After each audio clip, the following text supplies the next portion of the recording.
Okay, think about this for a second. You have almost certainly used one today. It's on your jacket, your pants, your backpack, you name it. It's the zipper. And it's so common, so everyday that we never really stop to think about its incredible story. But trust me, behind that simple little zip is a wild tale of failure, sheer genius, and some seriously clever marketing. And if you're thinking, it's just a zipper, who cares? Well, think again. In 2022 alone, the global market for zippers was worth a staggering $17.7 billion. Yeah, this is not just some minor clothing detail, it's a massive global industry. So how in the world did we get here? How did this little device, which, by the way, failed repeatedly for decades, become one of the most essential inventions of our daily lives? Well, that's exactly the story we're going to unpack. You see, the story of the zipper doesn't start with some eureka moment. Oh no, it actually starts with decades of frustration and a bunch of really clumsy prototypes that, to be honest, just didn't work. The road to the perfect fastener was a really bumpy one. Just take a look at this timeline. Back in 1851, Elias Howe, the guy who invented the sewing machine, he patented the very first concept. But then, crickets. Nothing happened. It took another 42 years before someone else, Whitcomb Judson, even gave it another shot in 1893. That huge gap alone tells you just how difficult this problem really was to crack.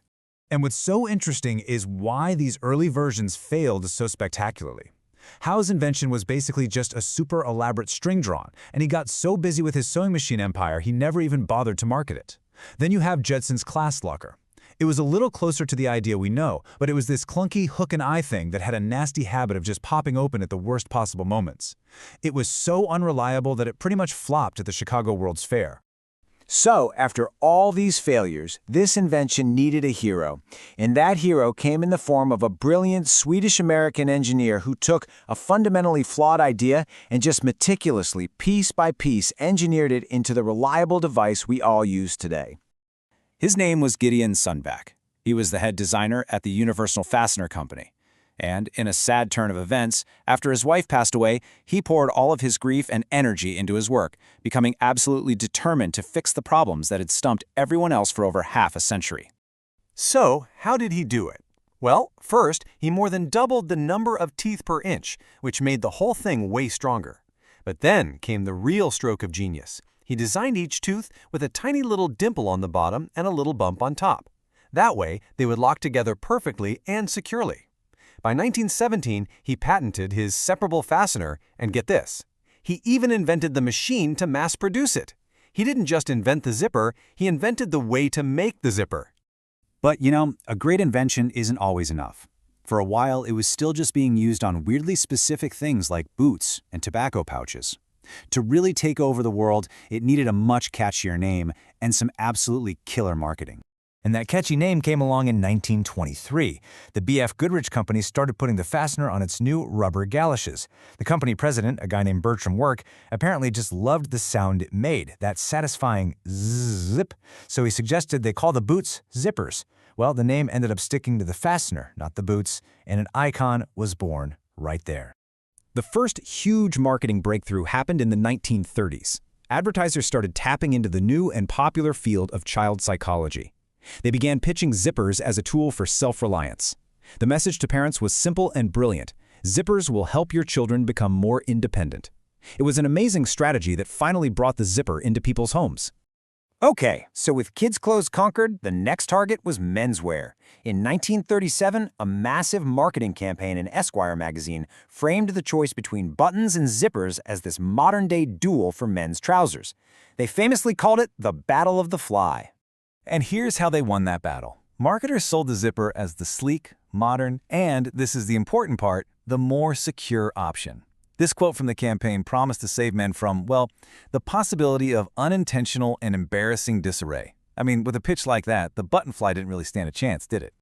So we go from a clever marketing campaign to a global powerhouse. And the zipper's journey from a fashion novelty to an industrial essential is honestly just as impressive as its invention. The numbers today are just mind-boggling. We already mentioned that nearly $18 billion market value. But listen to this. In the US alone, people use 4.5 billion zippers every year. That's about 14 zippers for every single person.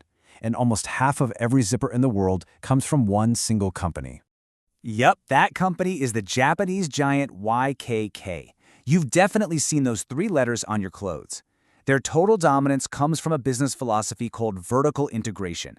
They don't just assemble the zippers, they make their own polyester, they smelt their own brass, and they even design and build their own custom machines that make the zippers.